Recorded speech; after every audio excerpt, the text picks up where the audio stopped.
Bonjour, je m'appelle Nicolas. Retrouvez-nous tous les mercredis à 8h dans Nous, le podcast qui met en avant des parcours de vie extraordinaires.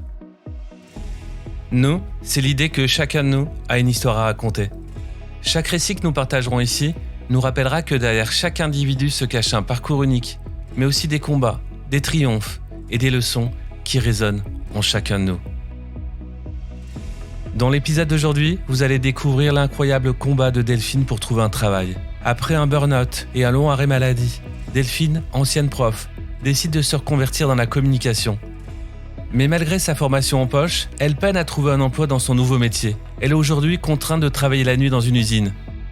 Elle se bat chaque jour pour subvenir à ses besoins, mais toujours avec l'espoir de trouver un travail dans la communication.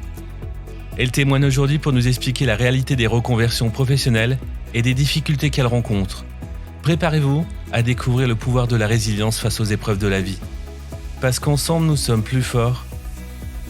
Bienvenue dans Nous.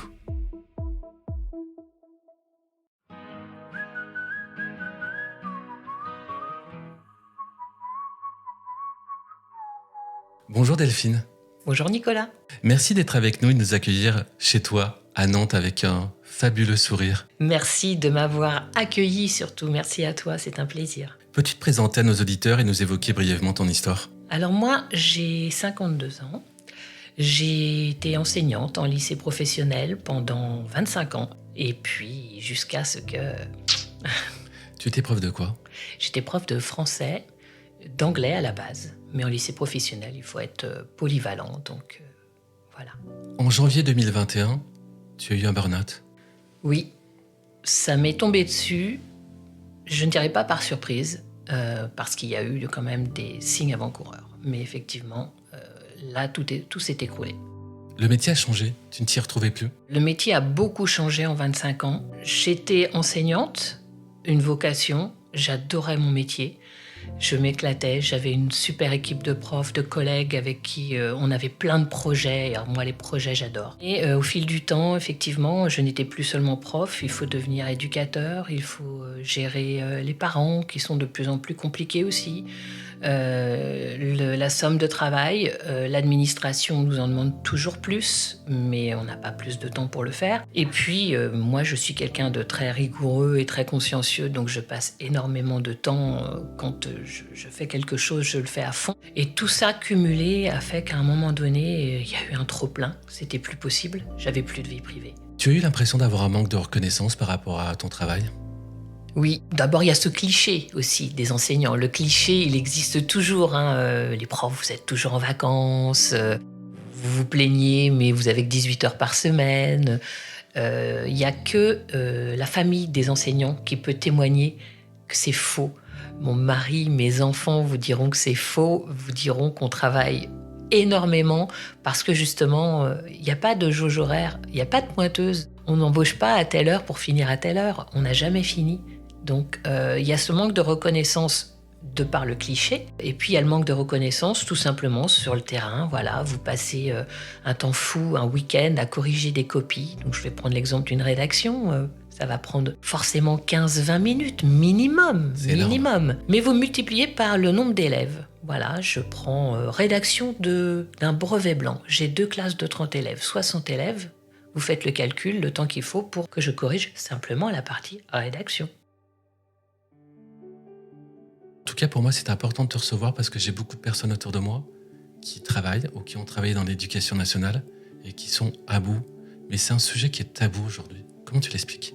Effectivement, quand je suis moi-même passée par là, et c'est à ce moment-là que j'ai eu des retours, beaucoup de retours d'enseignants, des syndicats qui me disaient que j'étais loin d'être la seule. J'ai eu des collègues avec lesquels je partais en formation, en session sur Paris, que je ne connaissais pas plus que ça, qui venaient d'autres établissements des 4 coins de la France, et qui m'avaient contacté par mail en me disant « Oh, quel courage tu as eu de quitter l'enseignement !» Mais je dis « Mais j'ai pas eu du courage, j'ai fait un burn-out !» Et là, on se rend compte de la détresse, finalement, de beaucoup d'enseignants qui n'osent pas quitter ce carcan qu'est l'administration. Pour la petite anecdote, je ne dépends pas de l'éducation nationale, mais de l'enseignement agricole privé. Mais nous avons exactement les mêmes contraintes et les mêmes diplômes Mais comment tu l'expliques cette détresse ? Dans tout métier, à un moment, de toute façon, quoi qu'il arrive, on a ce côté j'en ai marre, j'ai envie de changer. Ça, on me l'enlèvera pas. C'est pas uniquement lié à l'enseignement. Mais je pense quand même que les enseignants sont en souffrance actuellement. J'ai vu beaucoup de collègues qui venaient, passez-moi l'expression, en traînant la patte, en ouvrant la salle des professeurs, on avait droit à un grand... Ben ça veut tout dire, quoi. C'est dur. Ça veut tout dire. Et j'en ai vu des collègues arriver comme ça en se disant... ils disaient rien. Ça se voyait. Ils n'avaient pas besoin de dire. Alors, ils n'ont pas pour autant fait un burn-out. Mais je pense que beaucoup d'entre eux ont été à la limite du burn-out bien souvent. Et le sont certainement encore. Et des fois, on l'est, mais on ne se le dit pas ou on ne s'en rend pas compte. Oui, moi j'ai eu plein de signes avant-coureurs. Mais à chaque fois, le fait aussi dans l'enseignement d'avoir des vacances qui arrivent très souvent. Ça permet de se dire, de tenir en fait, de se dire « Allez, c'est bon, dans 7 semaines, t'es en vacances, tu tiens 7 semaines. » Et en fait, on recule. À chaque fois, on recule toujours un peu plus. On a 2 semaines de pause et bon, allez, c'est bon, il va falloir tenir. Pendant ces 2 semaines, qu'est-ce qu'on fait ? On travaille, on corrige des copies, on prépare des cours et on ne déconnecte pas. Donc on revient, on est tout aussi fatigué, à moins de partir. Moi, les seuls moments de ma vie, dans ma carrière, où j'ai vraiment déconnecté en vacances, c'est quand je partais en vacances. Sinon, j'avais pas de week-end, j'avais pas de vacances. Par les grandes vacances où vraiment je pouvais m'octroyer 4 semaines peut-être de break, quoi. Mais sinon, non, c'est un mythe, hein, le prof qui est toujours en vacances, il y a toujours une part de veille. Il y a un événement 2 ans avant qui a tout chamboulé et tu ne t'en es jamais remise. Tu peux nous en parler ? Oui, cet événement, je pense qu'il est vraiment en lien avec le burn-out qui a suivi. J'ai vécu une profonde injustice. J'ai eu un dépôt de plainte à mon encontre d'une élève qui n'était même pas mon élève. J'ai assisté dans le couloir à une élève qui a manqué de respect à un membre de la vie scolaire. Et moi, c'est quelque chose que je ne peux pas supporter. Mais le respect, c'est quelque chose qui est fondamental pour moi et qui s'est perdu. Et là, je suis intervenue. C'était toute une classe très problématique depuis la rentrée des classes. Je les connaissais sans les connaître. Et cette élève, j'ai voulu avoir son nom. Forcément, elle s'est réfugiée dans sa classe. Les autres ricanaient autour de moi, m'empêchaient d'accéder à la classe. Et il y en a une qui était dans l'encadrement de la porte que j'ai poussée au niveau de l'épaule. Je l'ai poussée, quoi. Lui disant, j'étais très énervée, hein, ça je ne peux pas le nier, mais je l'ai poussé en lui disant, toi, tu dégages, tu n'as rien à faire dans cette histoire, c'est à ta camarade que je veux parler, je veux son nom, je veux en référer à votre professeur principal. Et là, l'élève s'est attrapé l'épaule en faisant un gémissement. Ah. Et à ce moment-là, j'ai senti que, je sais pas pourquoi, j'ai eu un pressentiment, mais bon, j'ai continué, j'ai pris le nom de l'élève en question, je suis rentrée en salle des profs et j'ai craqué et j'ai dit je n'en peux plus et j'ai fini par rentrer chez moi sur les conseils de mon chef d'établissement parce que c'était une période de grande fatigue, on arrivait aux vacances de la Toussaint, on avait fait beaucoup de choses depuis la rentrée des classes et c'est vrai que voilà, nous sommes des êtres humains, les enseignants, et il y a des moments où il y a la goutte d'eau qui fait déborder le vase. Ça a été ce jour-là. C'est important d'en parler parce qu'il y a de plus en plus de profs qui sont confrontés à ça. Voilà. Donc pour moi, ça restait une anecdote. Oui, certes, j'avais poussé une élève. Elle n'était pas tombée. Pour moi, elle ne s'était pas blessée. Bref, je rentre chez moi fatiguée, épuisée moralement. Et là, je découvre, quelques temps plus tard, pendant les vacances de la Toussaint, qu'il y a eu un dépôt de plainte de cette famille. Et je tombe des nues. Je ne comprends pas. Je ne comprends pas et je vais à la rentrée des classes, donc je reprends les cours, néanmoins. Et la plainte, le dépôt devait avoir lieu le vendredi qui suivait cette semaine de rentrée. Donc je me rends au commissariat. Après mes cours du matin quand même, hein, j'avais rendez-vous en fin de matinée, donc je suis allée en cours en me disant je vais revenir après. Évidemment, je ne suis pas revenue, hein, parce que là, je me suis pris la gifle de ma vie. J'ai déposé pendant près d'1 heure en pleurant tout du long. J'avais en face moi un gendarme qui était bien embêté, mais qui faisait son travail, hein, il était bien obligé. Tu avais l'impression d'être une criminelle ? Pas quand j'ai déposé, parce que quelque part, je l'ai vécu comme eh ben, je raconte ce que moi j'ai vécu. Et quelque part, ça me faisait du bien de dire attendez, elle dépose plainte, moi je vais vous raconter ce que j'ai vécu. Mais à la fin, là, j'ai compris vraiment que c'était un dépôt de plainte et que c'était pas juste chacune des deux parties qui expliquait son histoire. C'est quand il m'a dit maintenant, on va aller à la prise d'empreinte et aux photos. Vous savez, là, comme les criminels, photos de face, profil. Mais là, je me suis effondrée. Mais effondrée, je n'en pouvais plus. Je pleurais comme les petits enfants qui n'arrivent pas à reprendre leur souffle. Là, j'étais anéantie. Donc évidemment, je suis pas retournée en cours. C'était pas possible. Choqué. C'était pas possible. Ça me fait quelque chose parce qu'en fait, tu es prof. Tu as une vocation. On m'a brisé ma vocation ce jour-là. On me l'a brisée, clairement. C'est une des premières fois où j'arrive à en parler sans vraiment avoir des trémolos dans la voix, quoique j'en ai quelques-uns, mais à chaque fois que je reparle de cette histoire, Au départ, j'avais de la colère, mais une colère, mais tu t'imagines même pas la colère que j'avais. Tellement je trouvais ça injuste. Et puis, heureusement... Moi, je trouve ça injuste parce que c'est un problème d'éducation avant tout. Mais oui.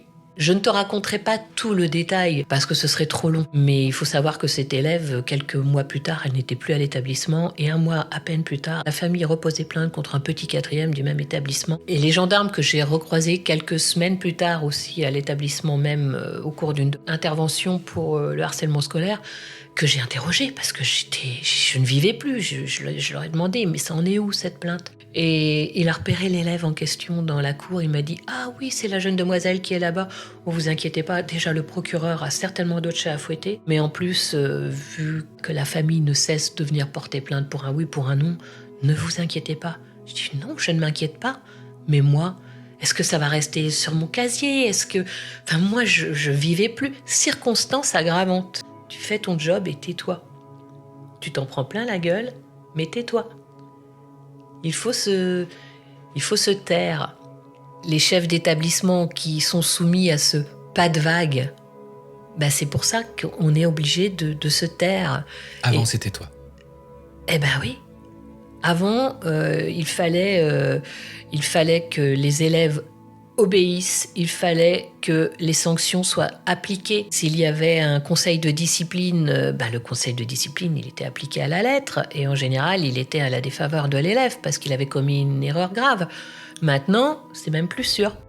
C'est vrai que tu n'étais pas obligé d'en parler aujourd'hui, mais est-ce que c'est une manière de soutenir aussi les autres profs qui vivent encore ça au quotidien ? Ouais, puis moi, c'est un exutoire aussi. J'ai besoin d'en parler. C'est une page qui s'est pas tournée et qui ne se tournera jamais. Je pense que c'est une des raisons pour lesquelles, du moins, je ne retournerai pas à l'enseignement parce que j'ai peur. C'est grave, hein. C'est pas les élèves qui ont peur, ce sont les profs qui ont peur.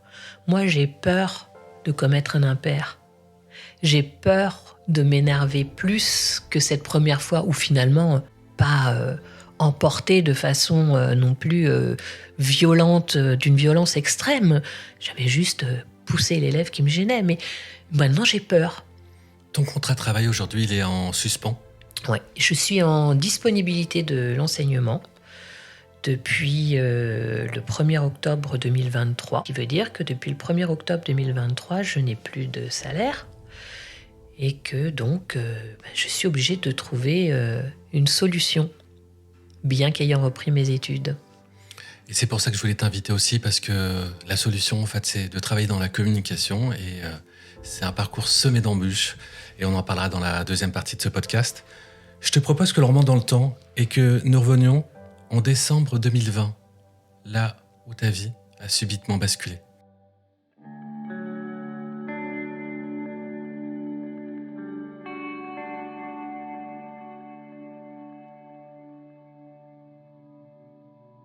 Décembre 2020, vacances de Noël. Chacun sait que les vacances de Noël ne sont pas les plus reposantes. Je pars en vacances avec des brevets blancs à corriger. Je pars en vacances avec un bac blanc à préparer. Je suis professeur principal aussi de Terminal Bac Pro, il faut le savoir. Donc, je viens de faire tous mes entretiens d'orientation individuels avec tous les élèves. Je dois préparer Parcoursup qui va bientôt ouvrir. Enfin, voilà, j'ai 1 milliard de choses à faire. Tu savais plus où donner de la tête. Exactement. Et en plus, ce sont les vacances de Noël, donc je n'ai pas eu le temps de faire mes cadeaux. Enfin voilà, j'avance vers les vacances en me disant « Oh my God, ça va être des vacances sportives. Mais bon, allons-y.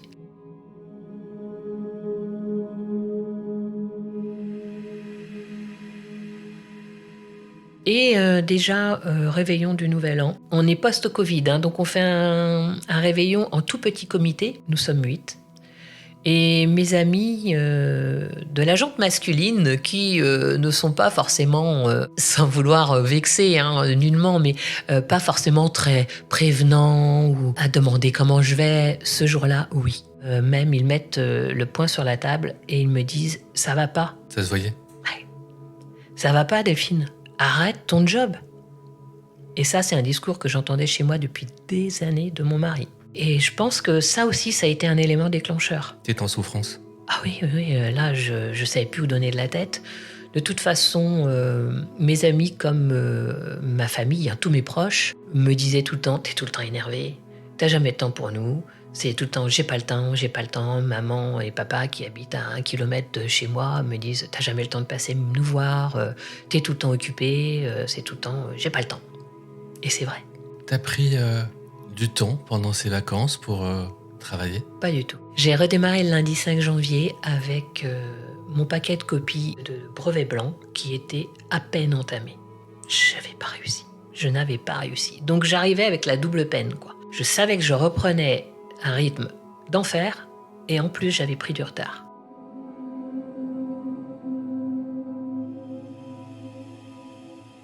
J'arrive le lundi, déjà mes collègues me disent « Oh là, ça n'a pas l'air d'aller ». En me disant « Prends un rendez-vous chez le médecin parce que ça va pas, quoi ». Je dis « Oui, mais je sais pourquoi, je dors plus ». Et c'est vrai que c'est important de le dire, c'est le meilleur conseil qu'on peut donner à une personne, d'aller voir son médecin généraliste, qui pourra, d'une certaine manière, faire un arrêt maladie. Alors, moi, je n'étais pas du tout dans l'optique de l'arrêt maladie, je te le dis tout de suite. Quand on m'a dit « Va voir ton médecin », c'était pour moi « Oui, j'ai besoin de somnifères. Je n'arrive plus à dormir ». Le fait d'avoir tout ce travail me maintenait, et j'avais comme une sorte d'adrénaline dans le corps, et je ne dormais pas. C'est vrai que tu as passé une nuit très agitée du lundi au mardi. Du lundi au mardi, j'ai dit « Il faut que je corrige ». Donc, je m'y suis mise. Et là, j'ai commencé mes paquets de copies. Et à 4h du matin, je me suis dit, va peut-être falloir que tu te couches parce que tu travailles à 8h. Et tu te levais 2h30 Je me levais, plus tard. voilà, exactement. Donc, je suis allée me coucher, mais je n'avais absolument pas envie de dormir. Je tenais, je ne sais même pas comment. Je travaillais que le mardi matin, ce jour-là. Donc, j'ai fait ma matinée, mais franchement, je ne sais pas comment. J'avais mon rendez-vous le mercredi soir.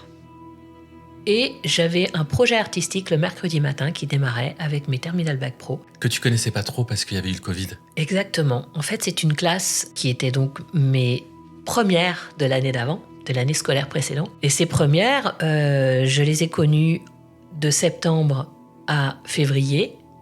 Et ensuite, je ne les ai plus jamais revues qu'avec un masque. Donc vous voyez des élèves de première à la terminale, comme ça peut changer physiquement. C'est un âge où on a 16-17 ans, la morphologie change beaucoup. Et donc ce jour-là, j'arrive, on avait donc le réfectoire à disposition pour cette activité projet artistique qui était de la danse. Donc nous avions une chorégraphe avec nous et ma collègue Laura, collègue de SC avec qui je m'éclatais à faire des projets géniaux tous les ans. Donc c'était un plaisir. Les élèves arrivent et la chorégraphe commence à leur expliquer le projet au bout de 10 minutes. Eh bien, nous allons passer à l'échauffement. Et donc, pour l'échauffement, vous avez le droit d'enlever votre masque. À ce moment-là, pour tout ce qui était activité sportive, on pouvait enlever le masque. Ah, c'est un moment qui m'a émue. Quand les élèves ont enlevé leur masque, j'ai eu un frisson. Je les ai regardés, j'ai eu les larmes qui sont montées aux yeux et je leur ai dit « Vous ne pouvez pas savoir le bien que ça me fait de voir vos visages ». Et là, je me suis dit, au fond de moi-même, je me suis dit, oh ma fille, t'es mal. T'es mal parce que je sentais cette émotion qui me submergeait et je me dis, oh là là là, t'es au bord du craquage, là, tu craques pour rien. Mais en fait, c'était pas rien. Le Covid, je pense que ça a aussi contribué très largement à ma fragilité. Le soir, tu as rendez-vous chez le médecin. Voilà. J'arrive chez le médecin. Forcément, je m'effondre à peine arrivé dans son cabinet. Et lui, la première chose qu'il me dit, ce ne sont pas des somnifères qu'il vous faut, c'est un arrêt. Il faut vous reposer, vous êtes fatigué. Et là, je monte sur mes grands chevaux, les yeux pleins de larmes, en lui disant « Mais c'est inenvisageable. Vous ne vous rendez pas compte. Il y a Parcoursup qui arrive, j'ai mes bacs blancs qui arrivent, j'ai l'orientation de mes élèves, j'ai mes brevets blancs à corriger, j'ai bientôt mon conseil de classe. » Enfin bref, 50 000 raisons. Je refuse l'arrêt maladie et je prends mon ordonnance pour aller à la pharmacie qui est juste en face, prendre mes cachets pour dormir. J'arrive à la pharmacie. Évidemment, la jeune femme qui me reçoit voit tout de suite mes yeux rouges et me dit « Oh là là, ça n'a pas l'air d'aller !» Donc je repars dans un flot de larmes et elle me dit « Écoutez, vous voulez aller dans la petite salle derrière, on va discuter ?» Je discute avec elle pendant pas loin d'1 heure. Et elle me dit « Là, il n'y a pas le choix. Il n'y a pas le choix. Vous devez retourner voir le docteur et vous acceptez l'arrêt maladie qu'il vous donne. » Et donc je finis par me dire « Mais oui, elle a raison. » Je ressors de la pharmacie et je vois que le docteur vient de sortir de son cabinet, ce qui veut dire que j'en ai au moins pour 20 minutes. Et j'ai pas envie de tomber sur des gens que je connais dans la salle d'attente, des parents d'élèves, que sais-je. Donc je vais dans ma voiture. J'appelle ma petite sœur. Ma petite sœur qui a 8 ans de moins que moi, mais ouf. Pardon. C'est un moment... Ah bah ma sœur, c'est ma sœur, quoi. Et elle m'engueule. Elle me dit, mais c'est n'importe quoi, c'est qu'un métier, tu ne vas quand même pas te ruiner la vie pour un métier. Tes élèves, ok, il y en a qui t'aiment bien, mais la majeure partie, ils s'en foutent de toi. Enfin bon, elle a eu des propos qui m'ont bien secouée. Et tes collègues, ils s'en sortiront bien sans toi. Et ton directeur, il y a 2 ans, est-ce qu'il a eu des sentiments pour toi quand il ne t'a pas soutenu ? Heureusement que tu avais une collègue qui était là pour témoigner. Enfin, bref. Et là, je retourne voir le docteur, effectivement, et j'accepte son arrêt.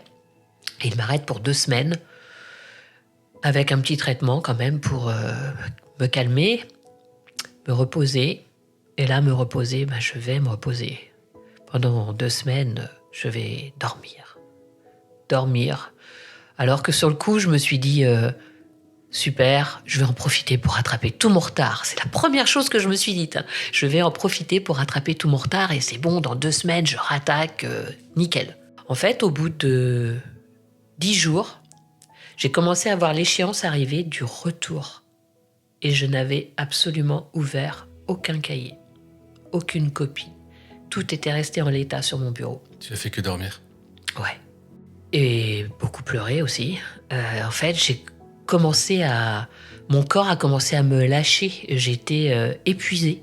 Je pensais que j'allais en profiter pour marcher, faire du sport, corriger. Et en fait, j'avais même plus de force. Je vois tes larmes qui ont coulé. Ça a été des moments difficiles pour toi ?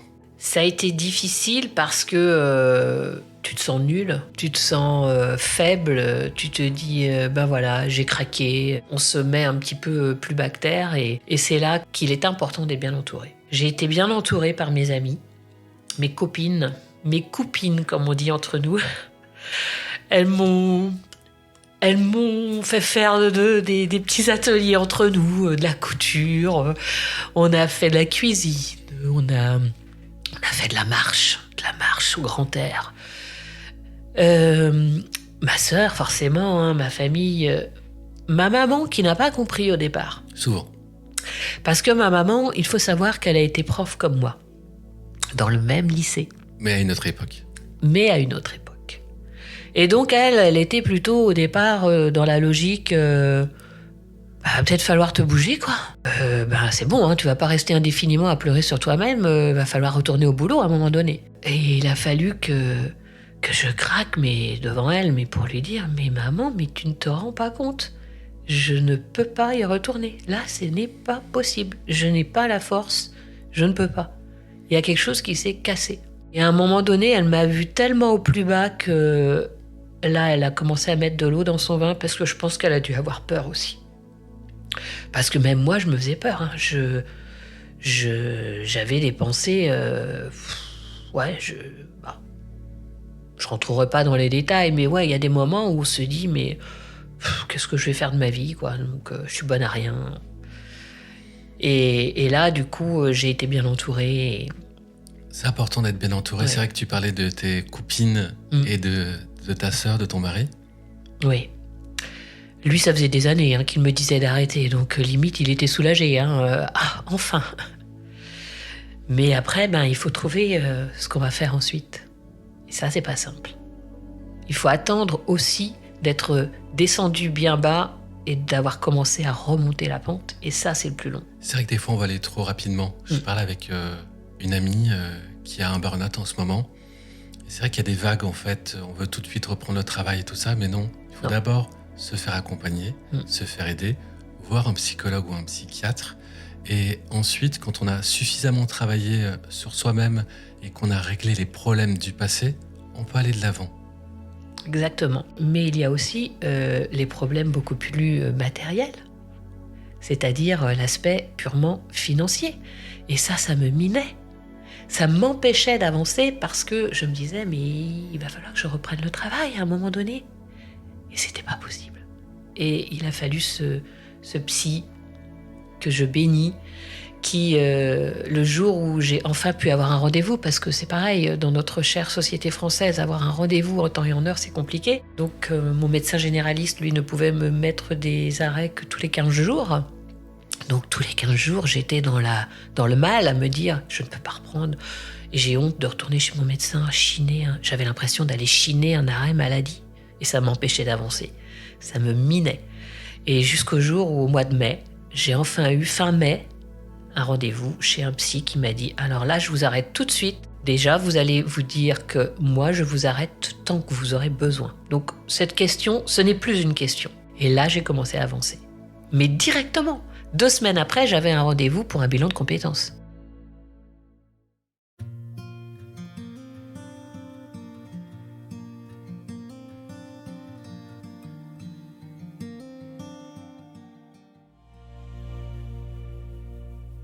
Il y a quelqu'un qui t'a permis aussi d'avancer. Tu vois de qui je parle ?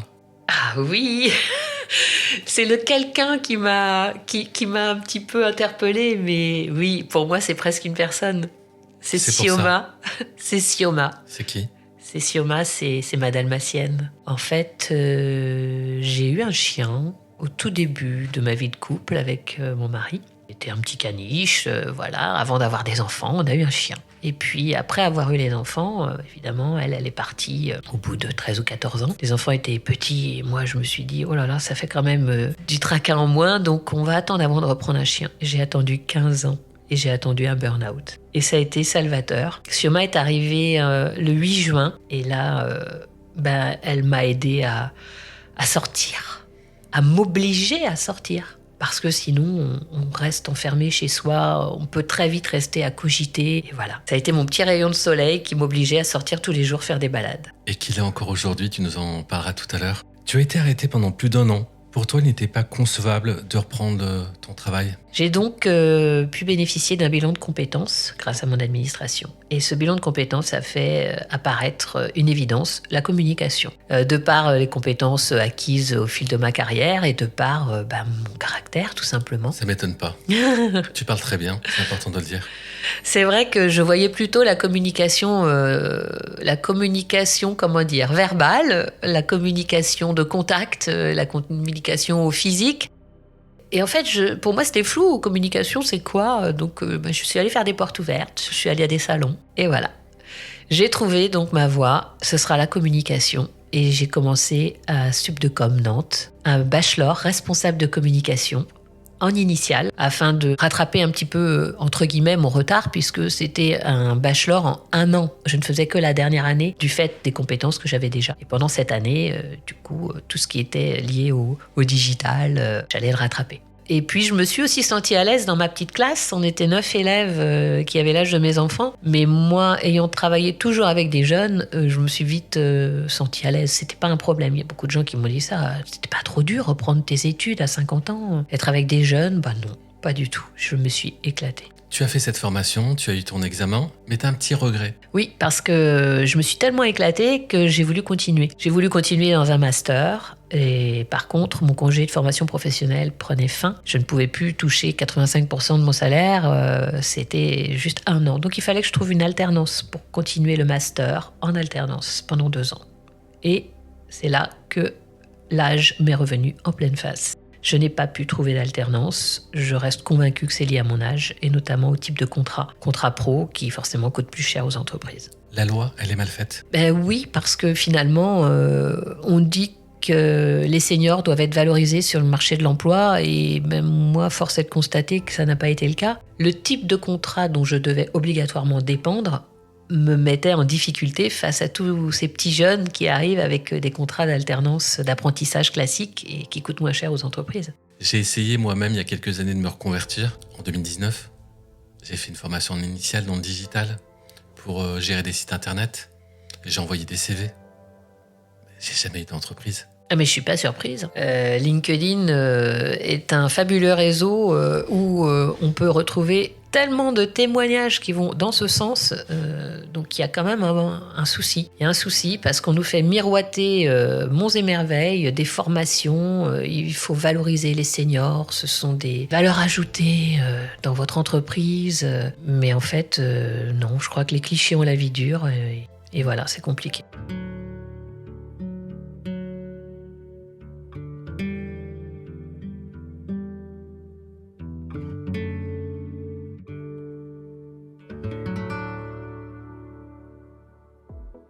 Dans la seconde partie de ce podcast, on va parler du parcours semé d'embûches que tu rencontres depuis ta formation, la difficulté à trouver un emploi pour te reconvertir. Et pourtant, ce n'est pas la volonté qui te manque. Et nous parlerons aussi de ton job alimentaire dans une usine pour subvenir à tes besoins. À tout de suite.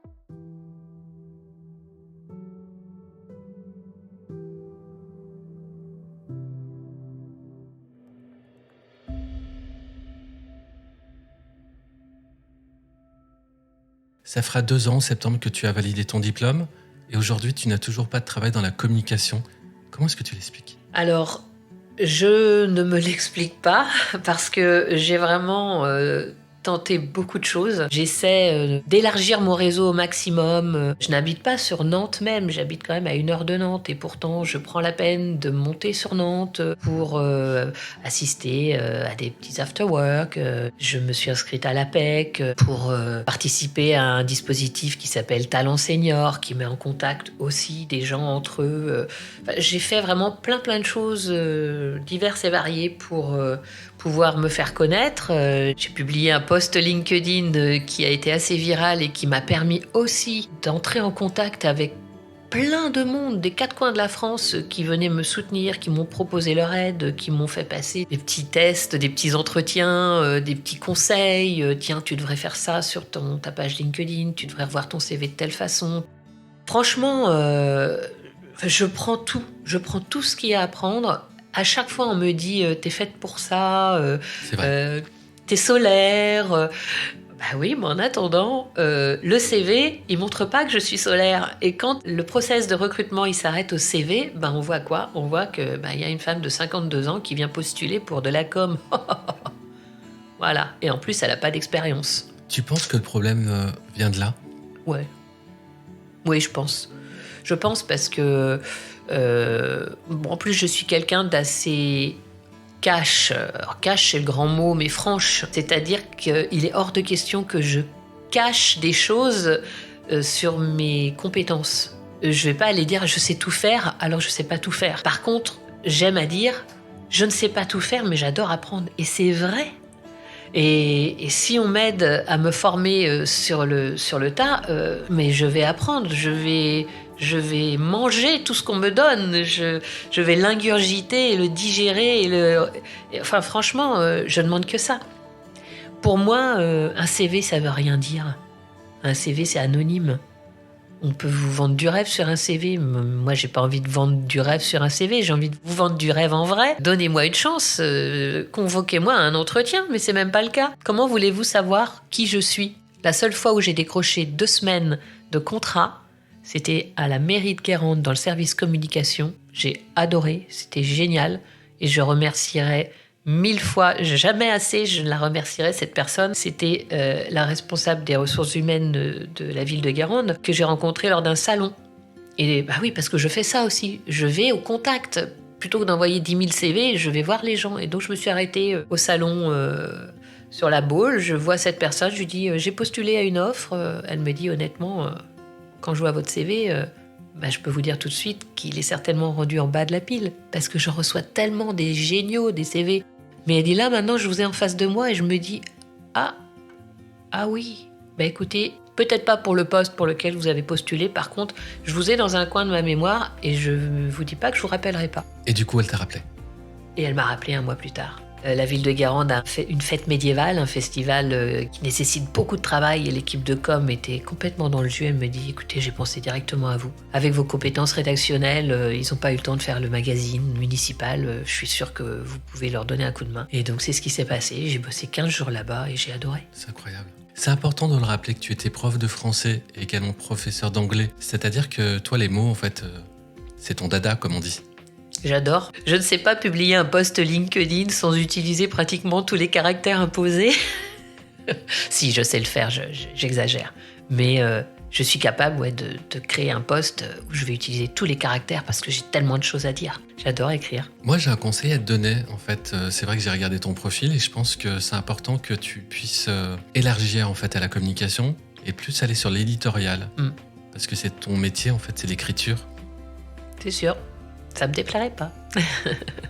Je pense que c'est toute une question de CV, de comment vendre son profil. Et c'est important de se faire accompagner parce que quand on est vraiment dans un tunnel, au bout d'un moment, en fait, on voit plus rien.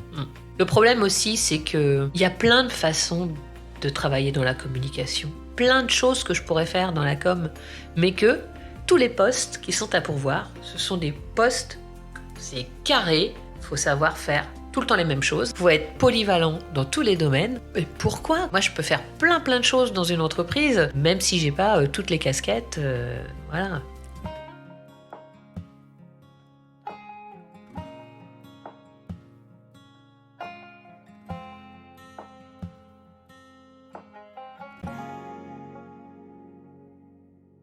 Aujourd'hui, tu travailles dans une entreprise, mais pas dans la communication.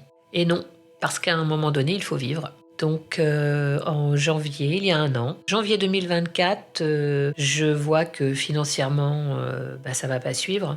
Et après un gros coup de mou, parce que c'est dur quand même d'abandonner ses objectifs, je me lance dans l'intérim et je vais travailler à 10 minutes de chez moi dans une entreprise d'agroalimentaire où je vais aller emballer des nems.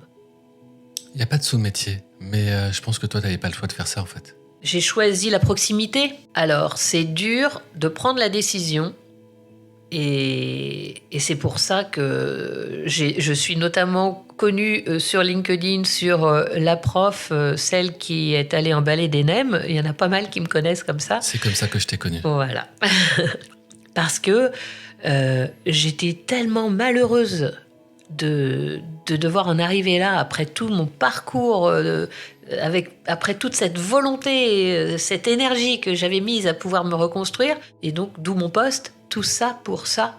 J'ai osé reprendre mes études à 50 ans. Et demain, je vais aller emballer des nems. Tout ça pour ça. Ouais, c'était dur. À ce moment-là, c'était dur. Donc, j'explique longuement tout mon parcours. Et en fait, j'ai été super bien accueillie. Et j'ai découvert quelque chose.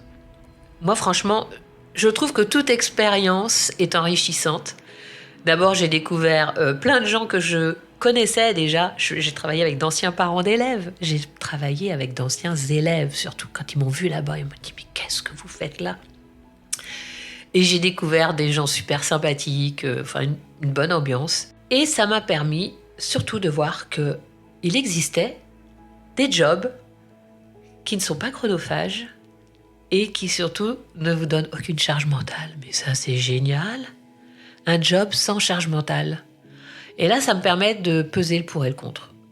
De pas rester focus sur ce que je voulais faire et en me disant « Mais t'as été pas malheureuse en fait pendant 1 an là. Tu as eu du temps pour toi, Certes, c'est fatigant. Par contre, physiquement, je vous le cache pas, hein, les gestes répétitifs, je comprends maintenant ce que c'est. Mais je ne remercierai quand même jamais assez cette entreprise pour ne pas la nommer. Si, je vais la nommer, c'est Agis.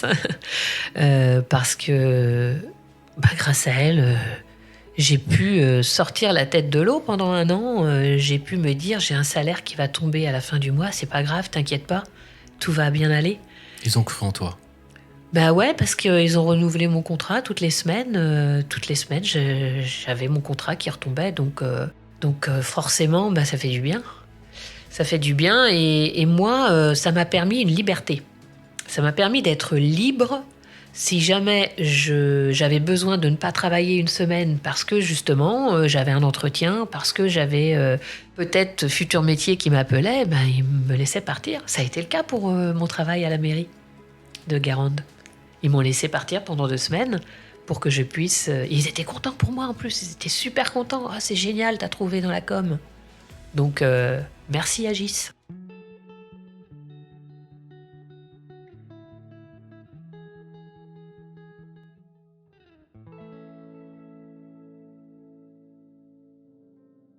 Et c'est vrai que moi, je t'ai connu par rapport à un post LinkedIn, et c'est pour ça que je t'ai contacté pour t'inviter, parce que tu communiques super bien sur les réseaux sociaux. On voit que tu as ça dans le sang, et je trouve ça totalement injuste ce que tu vis. Je suis désolé, je voulais pas te faire pleurer. T'es fait pour faire de la com, en fait. Ça m'énerve parce que on s'en fout de ton âge. L'important, c'est ce que tu vaux, et tu vaux beaucoup. Et c'est pour ça que j'invite les gens à aller sur ta page LinkedIn. Tu as aussi une page Instagram qu'on va évoquer dans quelques instants, où en fait, tu as plein de gens qui te suivent, tu fais des super posts. Merde, il y en a marre de cette... Non mais disons les choses, il y en a marre en fait qu'on nous étiquette par rapport à un âge. Je dis pas qu'il ne faut pas donner un travail à quelqu'un qui est plus jeune, mais en fait au bout d'un moment, il faut que l'État se bouge et nous aide, nous qui arrivons passer 40 ans, 50 ans, 60 ans à se reconvertir. On sait très bien qu'on peut pas rester dans le même métier toute notre vie. Oui. C'est terminé. Moi je pense que s'il n'y a pas de travail dans un secteur, il faut arrêter de vendre des formations. C'est ça.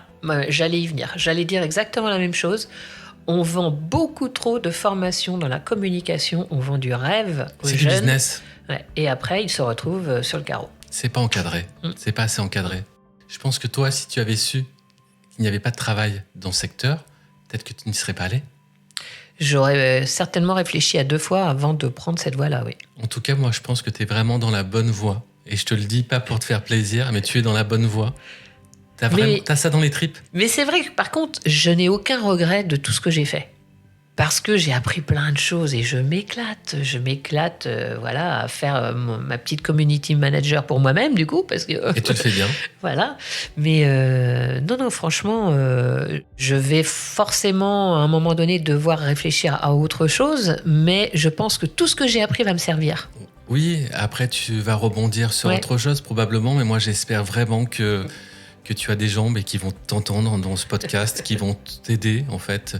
C'est vrai que tu cherches pas forcément un CDI, ça peut être un CDD, ça peut être des missions... Oui, moi je ne demande qu'à essayer et à montrer ce que je sais faire et qu'on me forme si besoin, parce que... mais franchement... Mais t'es déjà là-dedans, en fait, tu fais déjà des posts et tout ça, et t'aimes écrire. Je rappelle que t'étais prof de français. S'il y a des recruteurs qui nous écoutent, je te laisse le micro. Eh bien écoutez, chers amis recruteurs, je vais parler pour moi, bien sûr. Donnez-moi ma chance de vous montrer que je peux valoir le coup d'intégrer votre équipe. D'abord parce que on me dit souvent que je suis joviale et souriante. Ça ne fait pas tout. Mais que surtout, j'ai la volonté de faire les choses. J'adore prendre des photos, j'adore faire de la vidéo, des montages. Je sais que je pourrais vous apporter forcément des choses intéressantes. Mais je parle aussi pour les autres. Donnez la chance.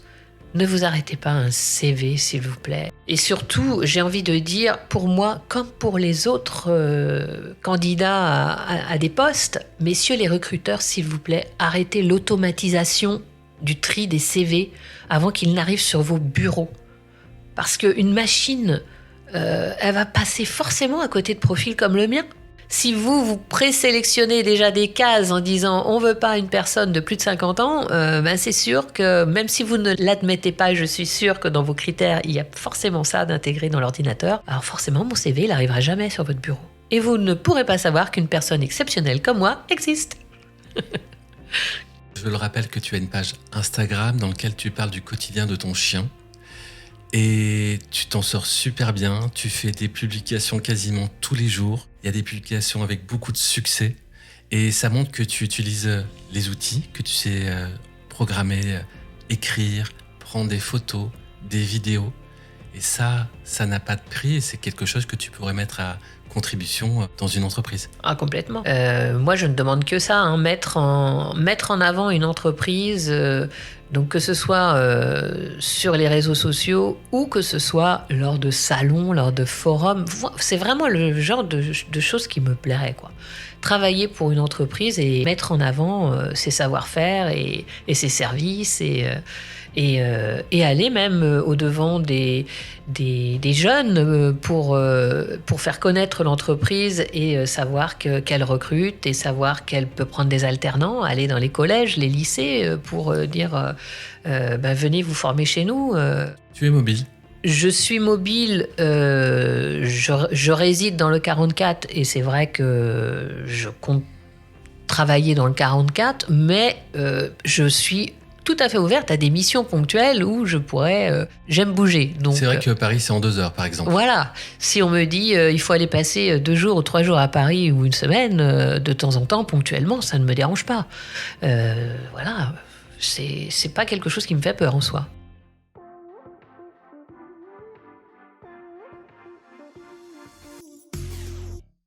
On termine souvent par une citation dans ce podcast. Aujourd'hui, c'est pas moi qui vais la donner, c'est toi qui l'as choisie. Tu peux nous la dire ? C'est une citation de George Eliot.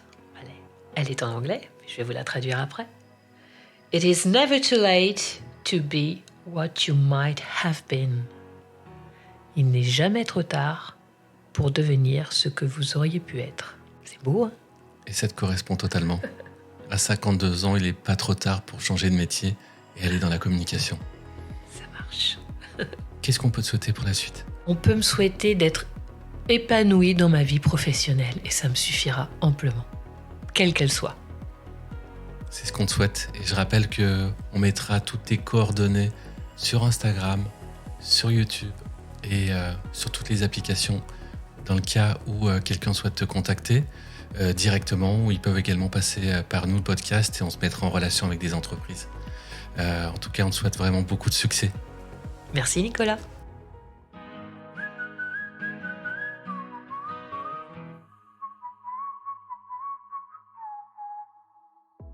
Cet épisode touche déjà à sa fin. Merci Delphine d'avoir partagé ton histoire avec nous aujourd'hui. Merci Nicolas, c'est très gentil de m'avoir accueilli ici. Merci à vous d'avoir été avec nous et d'avoir suivi cet épisode. Si vous avez aimé ce podcast, suivez-nous sur Instagram via le pseudo NouPodcast afin de rester en contact et de traverser un petit bout de chemin ensemble. Votre soutien est très important dans la poursuite de cette aventure. Prenez soin de vous et à mercredi prochain, 8h, pour un nouvel épisode de Nous.